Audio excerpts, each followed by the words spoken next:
My name's Darcy Little and this is my knee assessment. We've got a patient here, so first things first, we're just going to introduce ourselves. So my name's Darcy and your name is?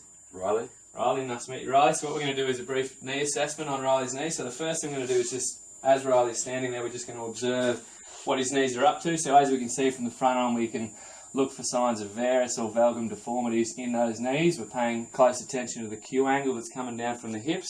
I'm trying to get a bit of a look to see if we can see any atrophy or muscle wastage happening at all surrounding that knee joint. From the side, we're going to look and see if we can see any hyperextension deformities or whether he's not getting into enough extension or anything like that. If I move this table, or I can just move Riley, we can look from the back, paying close attention to the popliteal fossa. We're looking for things like, this is where Baker's cysts could be present, or things like aneurysms. All looks pretty good from here, so what I'm going to get the patient to do is just have a seat on the table now. So what we're going to do to start with is we're just going to have a look at the patella, and what we're hoping the patella is going to do is sit at a 45-degree angle to the ground. This is where we want the patella to be sitting within that femoral trochlea.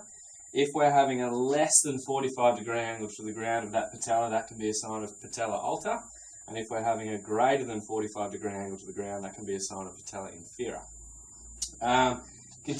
Continuing on with our observation, what we can do, which we're not going to do today because I don't have any tape measure with me, but what we can do is measure the circumference of the patient's leg at set distances away from the knee joint to measure whether there's any atrophy of that thigh muscle or even down into the calf muscle, as they are very relevant towards the knee.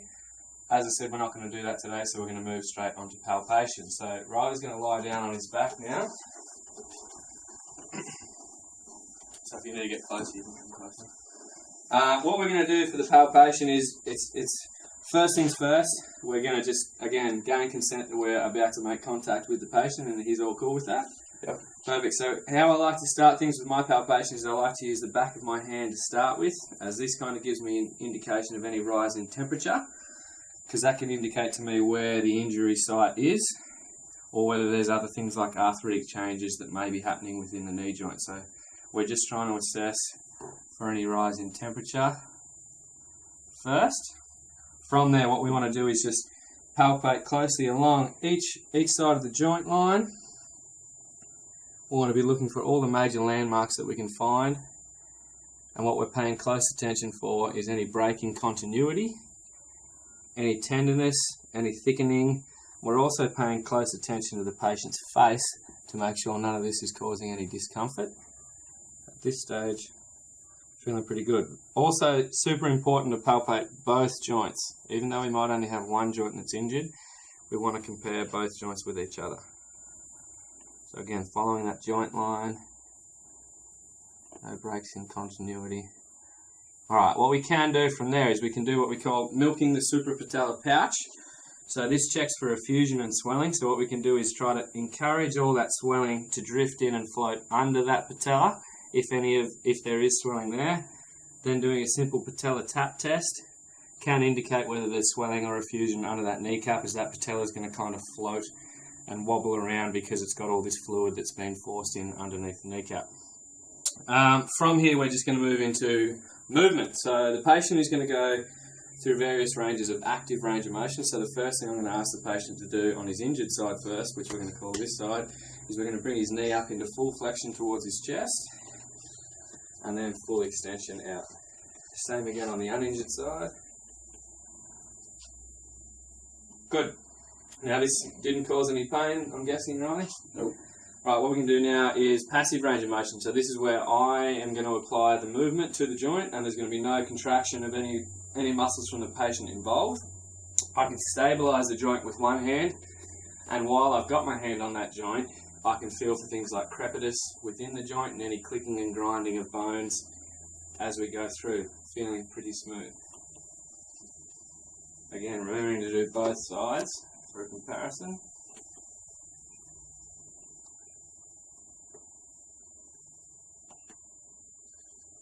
Good. Alright, so I've done active and passive range of motion. The last thing I'm going to do is resisted range of motion. So Riley's going to sit on the edge of the bed again like he was before. So what we've got to do with resisted range of motion is we've got to work on all three phases of muscle contraction. So we have to work with concentric contraction, eccentric contraction, and isometric contraction. So what we're going to do, nice and simple with the knee, is I'm going to apply a resistive force. Riley's going to try to actively extend his knee, and I'm going to slowly but surely let him win. So he's going to straighten his leg, and I'm letting him win through knee extension. Now I'm going to stop him going into knee flexion as he pulls down, and I'm going to slowly let him win. Okay, we want to do this on both sides so that we can see if there's any strength changes in our injured side compared to our non-injured side. So pulling down into flexion now. Good, so that's concentric contractions around the knee joint. So now we're going to go into eccentric, which is where that muscle fibers are going to be lengthening. So we're going to start in extension. Riley's going to try to hold it in extension. I'm going to apply a force down, and he's going to slowly let me win this time. So he's resisting. We want it to be smooth without any jerks. Same again. Checking from injured side to non-injured side, holding strong, slowly letting him win. Conversely, now we're going to go into the flexion range of it, which is going to be the eccentric contraction of the hamstrings. So he's going to hold strong, and I'm going to pull up, and he's slowly letting me win. Again, looking for that smoothness, and same on the non-injured side. Holding strong. Good, so that's our eccentric contraction. Last one is isometric contraction, where we're really not looking for any movement of the joint whatsoever, so we want to make sure that there is contraction and activation of muscle fibers, but we're not getting any movement out of it. So the joint angle is not going to change. Riley's going to push as hard as he can, and I'm going to match his force. We're going to try to get no movement at all. No pain. We're going to go in a different range of knee. Pushing again. No change of that joint. No pain. Lastly, pushing, pushing, pushing. No pain. Same on this side. Push. Trying not to get that. Even slight changes can have concentric and eccentric behaviour. We just want to try to really isolate and get isometric behaviours. Last one, pull straighten. Good. Alright, from there we want to move on to our special tests. So we're going to get the patient lying back down on their back. And what we're going to do is assess the integrity of the lateral and medial collateral ligaments around the knee. So we're going to do this through a varus stress test and a valgus stress test. So what we want to do is support the base of the knee and make sure we're sitting in roughly 30 degrees of knee flexion.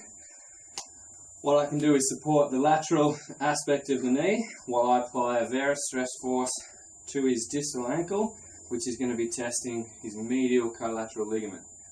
Now what we're trying to find is a nice distinct end field. We don't want it to be a bit lax. And again, very important that we test both sides so that we know. Relax, good. So we're trying to see how much movement we can get out of that knee in each direction and making sure that both sides are pretty much on par with each other. Conversely, we have to do the lateral collateral ligament now. So again, this is where I'm going to apply a varus stress valgum force. Pushing in, looking for that end feel. Same again on this side, relaxing for me. Coming in, so now we're testing that lateral structure. All pretty good. From there we're going to do our ACL and our PCL, and what I like to do is an anterior draw test and a posterior draw test. So what we do is anchor the patient's foot down, grabbing in behind the knee with our thumbs resting on the tibia at the front. We're going to apply our force from a posterior to an anterior direction, pulling. Again, looking for that end field. As that ACL gets under tension, it should stop that movement coming any further forwards. If we have a ruptured ACL, that will want to continue that movement and it won't really have that solid end field that we're experiencing here. Conversely, so we can do the posterior draw test, which is where we do the opposite. We go an anterior to posterior directed force and we push. And as we should, again, look for that end field where there's no laxity in that joint and it has a distinct feeling. Same on the uninjured side. So we'll do an anterior pull and then posterior. Another test for an ACL, which we're not going to do today due to time restrictions, is a Lockman's test, which similar again tests out the integrity of that ACL. once we've done our collateral ligaments on both sides, and now we've done our ACL and our PCL, we're going to check for meniscus damage.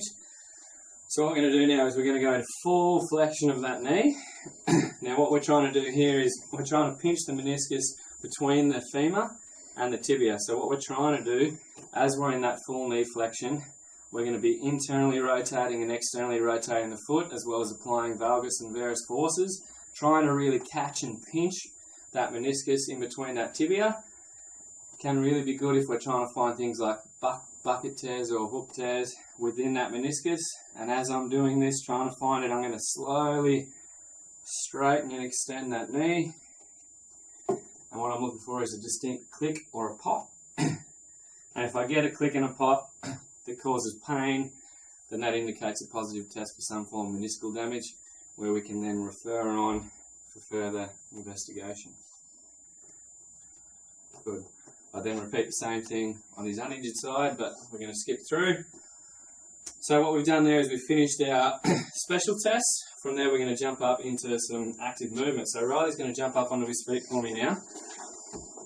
And he's just going to perform a few basic squats for us. So Riley knows how to squat, so his hands are just going to be out in front and he's going to squat down, watching that from the table. What we can do from the front is we can pay close attention to his angle of his thighs and making sure that, basically looking again for that varus and that valgum type force. We want to see the relationship between the ankles, the knees and the hips and how they behave in harmony together. From the side, we're going to keep looking. He's going to keep squatting. We can just look for things like squat depth and how much dorsiflexion is happening at that ankle. If we're not getting enough happening at the ankle, we've got to be making up for it somewhere else, either the knee or the hip. Things we want to look out for. Okay. Good. Riley's going to sit back down on the bed now, lie back down, sorry. What we can do, looking at the patellas, is we can do a lateral apprehension test. So if I apply a lateral translation force to that patella, what I'm looking for is either the patient's quadriceps to latch on tight and activate, which is going to stop me pushing this patella further laterally, which could indicate that we've got a little bit of patellar instability. Or we could equally see signs of discomfort and pain on the patient's face. Conversely, so if those squats or any of those resisted range of motions that we did before resulted in any pain, we can apply a medial translations force or a McConnell's test, where if we apply a medial force to that patella and that takes away any pain, then that would be a positive McConnell's test indicating that we have patellofemoral joint pain. Now that we've done all our tests, what I'd then like to do in normal circumstances is go on to some neural testing, which for the knee, one to do would be a prone knee bend test. Positive test would be anterior thigh pain and things like that. That's more of a leg pain thing, but as we're talking structures and joints, we're not really going to go into that today, and also because we don't have much time. So the last thing we're going to get the patient to do before we go is we're just going to have a bit of a gait assessment. So Riley's going to jump up on his feet now. And he's just going to walk up and down here as best he can. And what we're looking for is Riley's ability to accelerate and decelerate. We want to make sure that he's using both limbs equally. We want to watch the way he turns around on the spot and make sure he's not favouring one side rather than the other. And from the side, we can pay close attention to how much hip extension is actually happening, whether that hip goes into extension as he walks. He's walking with a pretty small stride length currently, just due to the small space we have here. We also want to see that point at which, in that stance phase, when that knee breaks into flexion. Pretty good. Alright, so that basically concludes our assessment of the knee, so thank you very much.